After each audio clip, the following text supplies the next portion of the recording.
Changing your password on DoorDash is a straightforward process.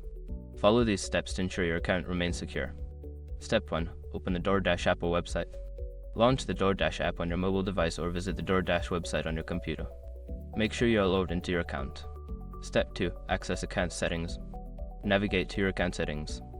In the app, tap on the profile icon in the top left corner. On the website, click on your account name in the top right corner and select Account. Step 3. Select Change Password. Look for the option labeled Change Password or Password. Click or tap on it to proceed to the password change screen. Step 4. Enter current and new password. You will be prompted to enter your current password followed by your new password. Make sure your new password meets the security requirements such as length and character variety. Step 5. Save changes. After entering the required information, click or tap on the Save or Update button to confirm the changes. You should receive a confirmation message indicating that your password has been successfully changed. By following these steps, you can easily update your DoorDash password and enhance your account security.